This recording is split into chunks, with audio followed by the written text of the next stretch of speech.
You're listening to the Hour of the Time. I'm William Cooper. And hello from Carolyn Nelson. I want to welcome our listening audience on satellite, North and South America, and the western side of Europe, and a lot of the islands and territories in the Pacific, also New Zealand and Australia. Welcome to the Hour of the Time.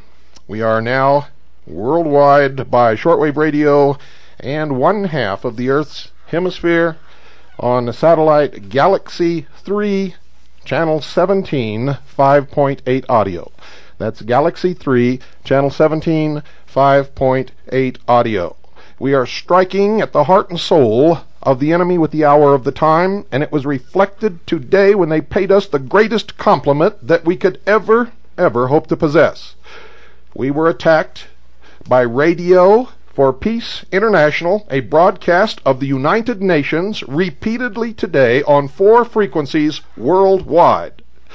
Ladies and gentlemen, I am so happy and so proud that we have hurt them so badly that they chose to lend credibility to this broadcast by publicly attacking us on a United Nations broadcast, Radio for Peace International worldwide. The socialist bloodsuckers are hurting badly.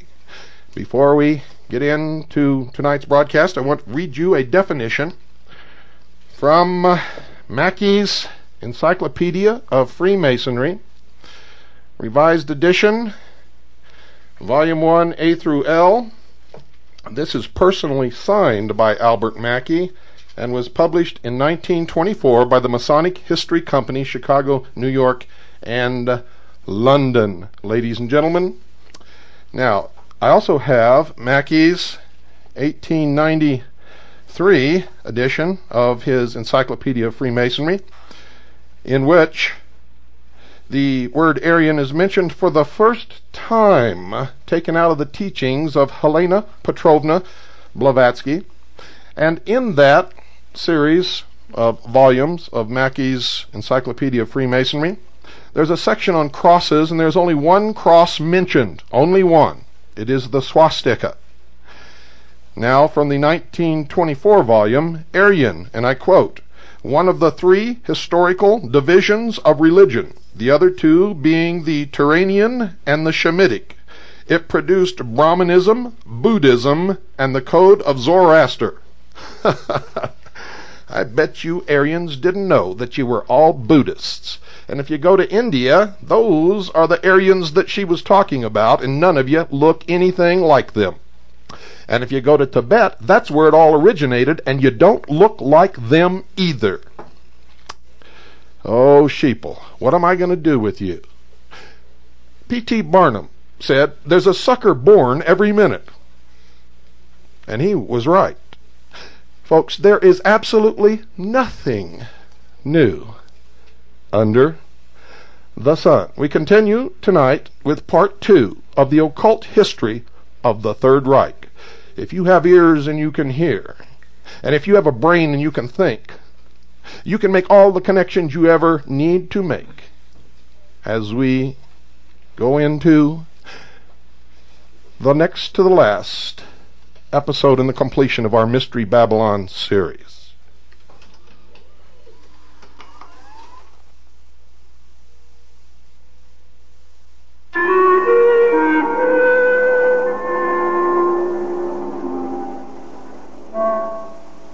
Berghof, mountain retreat of Adolf Hitler.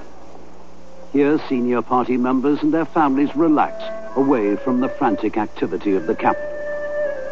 Yet, even in the peaceful setting of the Bavarian Alps, amongst the tranquil scenes of domestic life, there is an unsettling presence. The racial elite of the new order. The SS.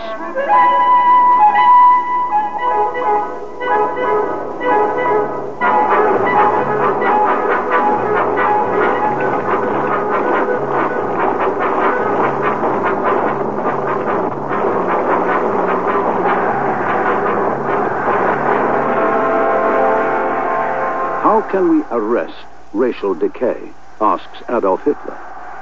Shall we form a select company of the truly initiated? An order, the Brotherhood of Templars around the Holy Grail of pure blood?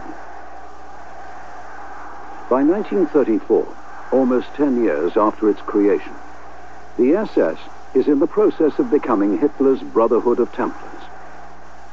The hand-picked, disciplined, and fiercely loyal bodyguard of the Führer is being transformed into an Aryan elite, a mystical order dedicated to the creation of an empire. In the strange and terrifying doctrines of National Socialism, the Aryan is the race of the future. Providence has decreed that the Aryans will subjugate all other peoples.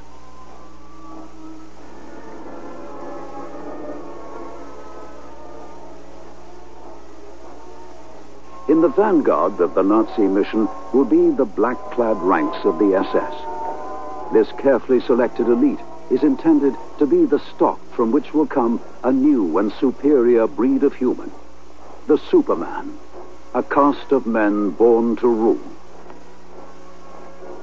It is Heinrich Himmler who will forge Hitler's guard into a racial aristocracy. Under Himmler's leadership, the SS will become a state within a state. Obsessed with secrecy and bound by solemn ritual, the SS will become a force of unprecedented power and authority.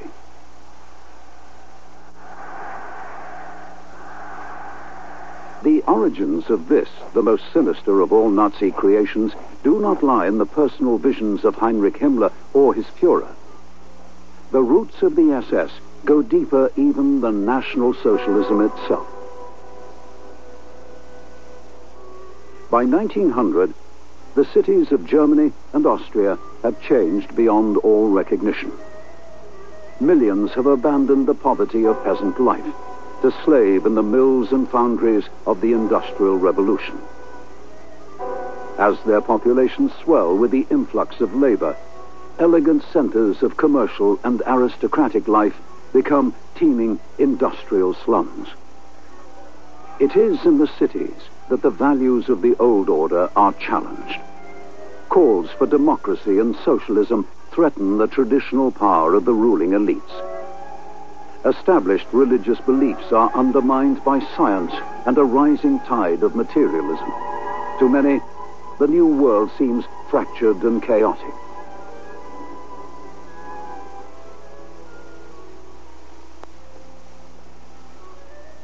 Amongst the aristocratic and educated classes in the first decade of the 20th century, the overriding mood is one of nostalgia. There is a powerful yearning for a vanished past, a past believed to have been more harmonious, orderly, and spiritual.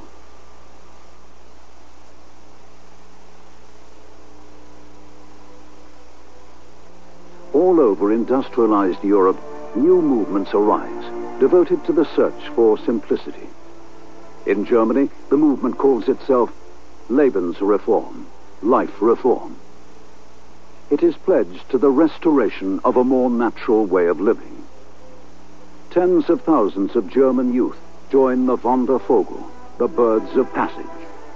Its members share a mystical love of the German countryside and revere German folklore and ritual.